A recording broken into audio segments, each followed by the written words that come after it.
হাতে গোনা আর মাত্র দুদিন পরেই আসছে মহাশিবরাত্রি।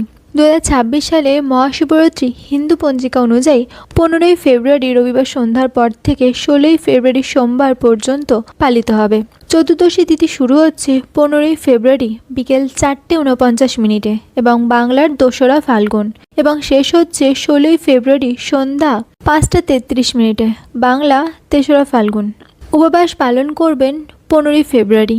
এই দিন সকালবেলা স্নান করে ভগবান শিবের কাছে শিবরাত্রির জন্য নিজেকে সমর্পণ করুন এবং সংকল্প করুন। মন থেকে বলুন, হে মহাদেব, আজকের এই ব্রত তোমার চরণে সমর্পণ করলাম। এই আন্তরিকতাই সব থেকে বড় উপহার। এরপর এই দিন সন্ধ্যাবেলায় 4 প্রহরে 4 রকম উপকরণ দিয়ে ভগবান শিবের অভিষেক করুন এবং যারা একটিমাত্র প্রহরে জল দেবেন বলে সংকল্প করেছেন তারা প্রথম প্রহরেই 4 প্রহরে 4 রকম উপকরণের সাথে ভগবান শিবের অভিষেক করুন এবং প্রসাদ খেয়ে উপবাস শেষ করুন। কিন্তু মনে রাখবেন, চতুর্দশী 16 তারিখ পর্যন্ত আছে, তাই কোনো শস্যদানা গ্রহণ করবেন না। ফল, সাবু কিংবা শস্যদানা ছাড়া যে কোনো খাবার খেতে পারেন। কিন্তু যদি আপনি 4 প্রহরে শিবের মাথায় জল দেন, তারা 4 প্রহর সম্পন্ন করে প্রসাদ গ্রহণ করুন। এবার সেই দিন ফল, সাবু কিংবা শস্যদানা ছাড়া সবকিছু খেতে পারেন। ভাত রুটি গ্রহণ করবেন 17ই ফেব্রুয়ারি। প্রথম প্রহরের পুজো সন্ধে 6:11 থেকে রাত 9:23 পর্যন্ত। দ্বিতীয় প্রহরের পুজো রাত 9:23 থেকে মাঝরাত 12:35 পর্যন্ত। তৃতীয় প্রহরের পুজো মাঝরাত 12:35 থেকে, যেহেতু ইংরেজি মতে 12টার পর 16 তারিখ পড়ে যাচ্ছে, তাই 16ই ফেব্রুয়ারি হিসেবে ভোর 3:47 পর্যন্ত।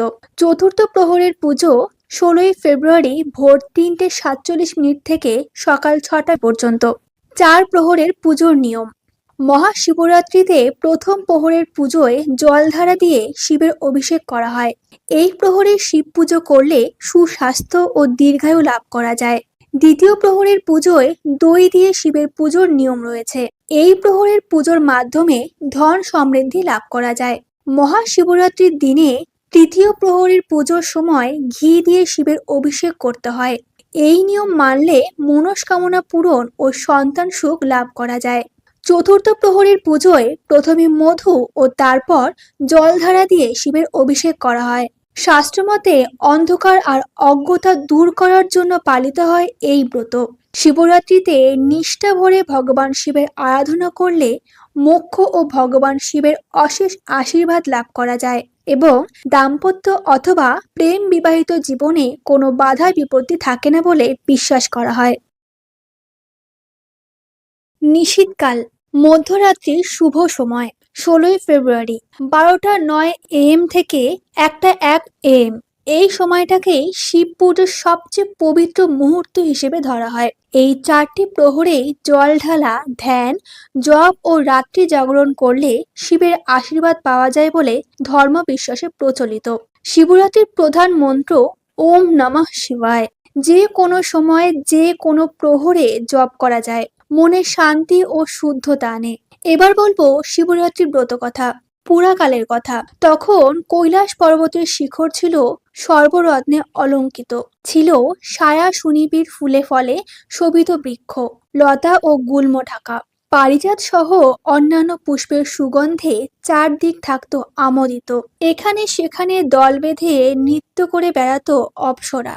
ধ্বনিত হতো আকাশ গঙ্গার তরঙ্গ নিনাদ। ব্রহ্মর্ষিদের কণ্ঠ থেকে শোনা যেত বেদ ধ্বনি। এই কৈলাস শিখরে শিব পার্বতী বাস করতেন। গন্ধর্ব, সিন্ধ, চারণ প্রভৃতি তাদের সেবা করত। পরম সুখে ছিলেন শিব পার্বতী। একদা পার্বতী শিবকে প্রশ্ন করলেন, ভগবান, আপনি ধর্ম, অর্থ, কাম ও মোক্ষদাতা। আপনি কোনো ব্রত বা তপস্যায় সন্তুষ্ট হন? দেবী পার্বতীর কথা শুনে শিব বললেন, দেবী, ফাল্গুন মাসে কৃষ্ণপক্ষের চতুর্দশী তিথির রাত্রিকে শিবরাত্রি বলা হয়। এই রাত্রিতে উপবাস করলে আমি অত্যন্ত সন্তুষ্ট হই। স্নান, বস্ত্র, ধূপ, পুষ্প ও অর্চনায় আমি যতটুকু সন্তুষ্ট হই, তার চেয়ে বেশি সন্তুষ্ট হই শিবরাত্রির উপবাসে। তিনি আরও বলেন, ব্রত পালনকারী ত্রয়োদশীতে স্নান করে সংযম পালন করবে, সপক্ষ নিরামিষ বা হবিষান্ন ভোজন করবে, স্থণ্ডিল অথবা কুশ বিছিয়ে শয়ন করে আমার নাম স্মরণ করতে থাকবে। রাত্রি শেষ হলে শয্যা ত্যাগ করে প্রাতঃক্রিয়াদি করবে, অন্যান্য আবশ্যক কার্যাদি করবে।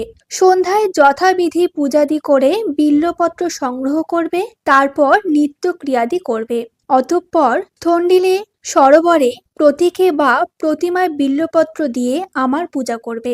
একটি বিল্বপত্র দ্বারা পূজা করলে আমার যে প্রীতি জন্মে, সকল প্রকার পুষ্প একত্র করে কিংবা মণিমুক্তা প্রবাল বা স্বর্ণ নির্মিত পুষ্প দিয়ে আমার পূজা করলেও আমার তার সমান প্রীতি জন্মে না। প্রহরে প্রহরে বিশেষভাবে স্নান করিয়ে আমার পূজা করবে। পুষ্প গন্ধ ধূপাদি দ্বারা যথোচিত অর্চনা করবে। প্রথম প্রহরে দুগ্ধ, দ্বিতীয় প্রহরে দধি, তৃতীয় প্রহরে ঘৃত এবং চতুর্থ প্রহরে মধু দিয়ে আমাকে স্নান করাবে এবং পূজা করবে। এছাড়া যথাশক্তি নৃত্য গীতাদি দ্বারা আমার প্রীতি সম্পাদন করবে। হে দেবী, এই হলো আমার প্রীতিকর ব্রত। এই ব্রত করলে তপস্যা ও যজ্ঞের পুণ্য লাভ হয় এবং 16 কলার দক্ষতা জন্মে। এই ব্রতের প্রভাবে সিদ্ধি লাভ হয়। অভিলাষী ব্যক্তি সপ্তদ্বীপা পৃথিবীর অধীশ্বর হয়। শিব পার্বতীকে আরো বলেন, এবার শিব চতুর্দশী তিথির মাহাত্ম্য বলছি শোনো। একদা সর্বগুণ যুক্ত বারাণসী পুরীতে ভয়ঙ্কর এক ব্যাধ বাস করত। বেটে কাটো ছিল তার চেহারা, আর তার গায়ের রং ছিল কালো। চোখ আর চুলের রং ছিল কটা। নিষ্ঠুর ছিল তার আচরণ। ফাঁদ জাল, দড়ির ফাঁস এবং প্রাণী হত্যার নানা রকম হাতিয়ারে পরিপূর্ণ ছিল তার বাড়ি। একদিন সে বনে গিয়ে অনেক পশু হত্যা করলো। তারপর নিহত পশুদের মাংসভার নিয়ে নিজের বাড়ির দিকে রওনা হলো। পথে শ্রান্ত হয়ে সে বনের মধ্যে বিশ্রামের জন্য একটি বৃক্ষমূলে শয়ন করলে এবং একটু পরে নিদ্রিত হলো। সূর্য অস্ত গেল, এলো ভয়ঙ্কর রাত্রি। ব্যাধ জেগে উঠল।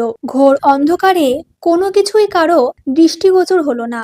অন্ধকারে হাঁটতে হাঁটতে সে একটি শ্রীফল বৃক্ষ অর্থাৎ বিল্ব বৃক্ষ পেল। সেই বিল্ব বৃক্ষে সে লতা দিয়ে তার মাংসবার বেঁধে রাখলো। বৃক্ষতলে হিংস্র জন্তুর ভয় আছে, এই ভেবে সে নিজে ওই বিল্ব বৃক্ষে উঠে পড়ল। শীতে ও ক্ষুধায় তার শরীর কাঁপতে লাগলো। এভাবে সে শিশিরে শিশিরে ভিজেই জেগে কাটালো সারা রাত। দৈববশত সেই বিল্ব বৃক্ষ মূলে ছিল আমার একটি প্রতীক। তিথিটি ছিল শিব চতুর্দশী, আর ব্যাধ সেই রাত্রি কাটিয়েছিল উপবাসে। তার শরীর থেকে আমার প্রতীকের ওপর হিম বা শিশির ঝরে পড়ছিল। তার শরীরের ঝাঁকুনিতে বিল্বপত্র পড়েছিল আমার প্রতীকীর ওপর।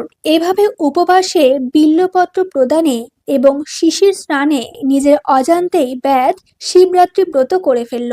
দেবী, তিথি মাহাত্ম্যে কেবল বিল্বপত্রে আমার যে প্রীতি হয়েছিল, স্নান পূজা বা নৈবেদ্যাদি দিয়েও সে প্রীতি সম্পাদন সম্ভব নয়। তিথি মাহাত্ম্যে ব্যাধ মহাপুণ্য লাভ করেছিল। পরদিন উজ্জ্বল প্রভাতে ব্যাধ নিজের বাড়িতে চলে গেল। কালক্রমে ব্যাধের আয়ু শেষ হলো। যমদূত তার আত্মাকে নিতে এসে তাকে যথারীতি যম পাশে বেঁধে ফেলতে উদ্যত হলো। অন্যদিকে আমার প্রেরিত দূত ব্যাধকে শিবলোকে নিয়ে এলো, আর আমার দূতের দ্বারা আহত হয়ে যমদূত যমরাজকে নিয়ে আমার পুরো দ্বারে উপস্থিত হলো। দ্বারে শিবের অনুচর নন্দীকে দেখে যম তাকে সব ঘটনা বললেন।